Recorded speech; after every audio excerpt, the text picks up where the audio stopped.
So in today's video, I'm going to show you how to play YouTube on picture-in-picture without any extensions, without any add-ons, okay? So first of all you need to do is open the video you want to watch in picture-in-picture mode, okay? So let's click in one video right over here.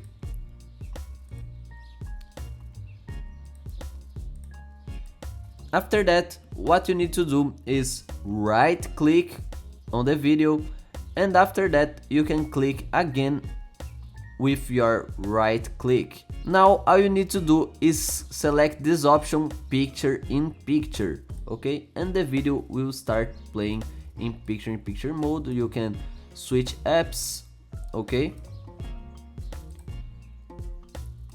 You can also do other things while you watch your video. So if this video helped, make sure to like and subscribe to Learn Mode Lab.